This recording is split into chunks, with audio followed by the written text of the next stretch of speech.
नमस्कार, आप देख रहे हैं ग्रेटर जम्मू और मैं हूं आपके साथ नीतू सिंह। जम्मू कश्मीर की एक ही विडंबना है, यहाँ पर जितने भी डेली वेजर्स हैं वो अपने हक और हकूक़ को लेकर लगातार आवाज़ उठाते आए हैं, लेकिन सरकार उन्हें जब भी देती है तो आश्वासन देती है। अब इन्हीं मुद्दों को एक बार फिर से उजागर किया गया है और इन्हीं मुद्दों को उजागर करने वाली state trade union coordination centre जो है वो अब इन मुद्दों को लेकर सामने आई है। किस तरह से इनके मुद्दे पर बातचीत होगी, क्या लंबे अंतराल के बाद कुछ असर देखने को नज़र आएगा, जहां जो डेली वेजर्स हैं अपनी आवाज़ को लेकर सेंटर तक उनकी गुहार गई है, लेकिन आज भी मसले मसाइल ज्यों के त्यों बने हुए हैं। तो चलिए बातचीत करते हैं, जानने की कोशिश करते हैं।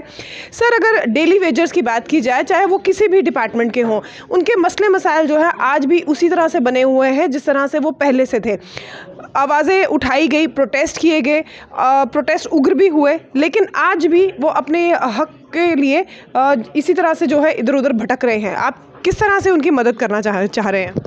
बिल्कुल, आपने सही फरमाया है और 2011 से लेकर 2018 तक हमने उनका बिल्कुल साथ दिया है। हमने उसी एक ही इशू को फोकस किया है और 2018 में हम कामयाब हुए थे किसी हद तक उस वक्त की कोalition गवर्नमेंट को SRO बनवाने के लिए, और उस वक्त SRO 520 को सामने लाया गया था। लेकिन जब हमने उस SRO 520 को पढ़ा, उसमें हमने देखा काफ़ी डिस्क्रिमिनेशन थी और हमने उस SRO को डिस्क्रिमिनेटरी SRO करार दिया था कि हमने कहा था ये डिस्क्रिमिनेटरी SRO है, ये रेगुलेशन पॉलिसी कम और न्यू एंगेजमेंट पॉलिसी ज़्यादा है। एडवोकेज़म की ओर हमारी सरकार उस वक्त जा रही थी, लेकिन फिर भी हमने कहा था चलो था एक सेटअप तो है, आगे देखते हैं इसमें कहाँ कहाँ अमेंडमेंट करने की ज़रूरत है।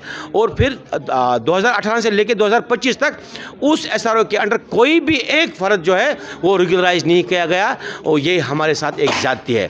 और हम चाहते हैं कि जो 63,000 से ज़ायद हमारे आरजी वर्कर्स हैं उनको फिलफोर रेगुलराइज करने की ज़रूरत है। ये एक ह्यूमन, समाजी और इंसानी इशू है, इसको फिलफोर हल करने की ज़रूरत है और उनको मिनिमम वेज एक्ट के दायरे में लाने की ज़रूरत है। ये एक बहुत इंपॉर्टेंट मसला है। इसके लिए हमने गवर्नर साहब से भी बात की है, हमने चीफ सेक्रेटरी साहब के साथ भी बात की है, हमने इवन मरकज़ी सरकार के honourable minister of labour and employment जो पहले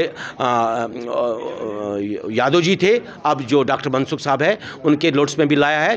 और अब हम आपके ज़रिए जो है चीफ मिनिस्टर साहब तक भी इस बात को पहुँचाना चाहते हैं कि जो कैजुअल लेबर हमारे हैं ये एक बहुत बड़ा इशू है। ये आपकी सरकार को चलाते हैं, आपके परमानेंट इस्टेब्लिशमेंट के शाना बुशाना ये काम करते हैं, सारा काम काज चलाते हैं, और 9,300 रुपया इनके लिए क्या काफ़ी है? क्या इनके बच्चे इसमें पल सकते हैं? क्या ये अपनी ज़िंदगी का गुजारा कर सकते हैं? वो मेंटल ट्रामा के शिकार हुए हैं। ये एक बहुत बड़ी मिजरी है। अगर इनकी ज़िंदगी को सफरिंग से बाहर निकालना है तो इनको रेगुलराइज करना है, और जो रह जाते हैं टाइम स्पेन के बाद उनको मिनिमम वेज एक्ट के दायरे में लाना है, ताकि धीरे धीरे इनको सबको रेगुलराइज किया जा सके। क्या आपको लगता है उनका प्रोटेस्ट नहीं असर दिखा पाया? क्या आपकी बात असर दिखा पाएगी?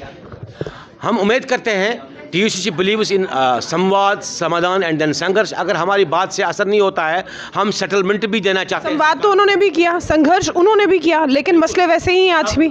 जब सब मिलकर संघर्ष करेंगे तब उससे असर पड़ता है। आपने देखा होगा हमारे देश में काफ़ी बड़े बड़े आंदोलन आए हैं, और हमने जितना भी आज तक हासिल किया है वो कोई सरकार ने हमें तोहफे में नहीं दिया है, हमने सरकारों से हमेशा छीन के लिया है। और हिंदुस्तान माना जाता है कि वर्कर्स आंदोलन से, और फिर हम वर्कर्स के को पूरा जोड़ेंगे और सरकार के खिलाफ एक बहुत बड़ा आंदोलन करेंगे अगर सरकार हमारी बात डेली वेजेस का ये मानना है कि धारा 370 टूटने के बाद उनकी जिंदगियों पर खासा असर उस चीज़ का देखने को नजर आया है, क्योंकि उनका ये मानना है कि उसके बाद उनके हालात और बद से बदतर हो गए। हमारा मानना है कि जब से वो लगे हैं आज तक 2025 तक उनकी हालत बद से बदतर होती जा रही है। मैंने अभी भी कहा कि अगर कल हम सरकार की सराहना करते हैं कि उनने कल हमें 3% जो डेयरनेस अलाउंस है वो वागुजार किए, हम सराहना करते हैं, लेकिन सरकार को चाहिए था कि वो VDA भी अनाउंस करते, वेरिएबल डेयरनेस अलाउंसेस। उससे जो कैजुअल वर्कर्स की जो वेजेस है वो इनहांस हो पाते। रिविजन 6 महीने के बाद होना चाहिए। जिस तरह 6 महीने के बाद हमको DA मिलता है, उनको VDA मिलता है, नहीं दिया उन्होंने। ये तो एक बड़ी परेशानी है। शायद सरकार को पता नहीं।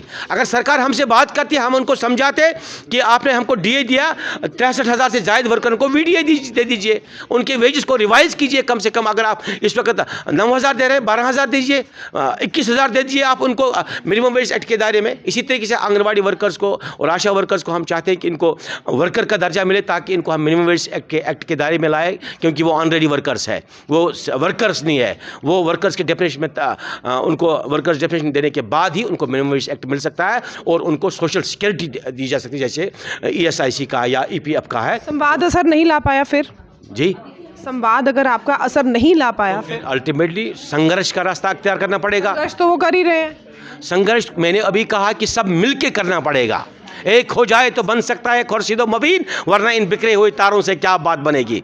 तो जब एक हो जाएंगे तो हम सरकारों को बनाना भी जानते हैं, बिगाड़ना भी जानते हैं। और जब जिस दिन देश का वर्कर इकट्ठे हो जाएगा, जैसे नेताजी सुभाष चंद्र बोस ने कहा था, कल नेताजी का 158वां जन्मदिन है, और आज हम शपथ लें कि वर्कर क्लास हमारे देश का इकट्ठा हो जाए तो हम सरकार को बदल सकते हैं। जो कॉर्पोरेट सोच है इसको बदल सकते हैं, और जो कॉर्पोरेट में पैसा चला जाता है उसको हम वर्कर्स की बेहतरी के लिए खर्च कर सकते हैं। उससे हमारे वर्किंग क्लास की जो लाइफ है वो डिसेंट बन सकती है। हमारा देश जो है तरक्की कर सकता है। जब तक हमारे देश के गरीब आवाम के पास कैपिटल पहुंचेगा, पर कैपिटल इनकम बढ़ेगा, तब तक हमारा देश वाकई माने में तरक्की नहीं कर सकता है। Thank you. तो डेली वेजर्स की आवाज़ आज भी उसी तरह से दबी हुई है जिस तरह से पहले थी, लेकिन इस बार ट्रेड यूनियन कोऑर्डिनेशन सेंटर के द्वारा अब इनकी आवाज़ को बुलंद करने का एक और ज़रिया जो है मिला है। क्या आने वाले समय में सरकार इनके मसले मसाइलों को हल कर पाएगी? क्या डेली वेजर्स जो अपने हक और हकूक़ के लिए इतने सालों से लंबी लड़ाइयाँ लड़ रहे हैं, क्या इनकी लड़ाइयों का समाधान हो पाएगा? आपकी क्या कुछ राय है? इस पर अपनी कमेंट सेक्शन में राय रखिएगा। तब तक के लिए मुझे दीजिए इजाज़त। कैमरामैन अजय जाडू के साथ मैं नीतू सिंह, ग्रेटर जम्मू के लिए। धन्यवाद।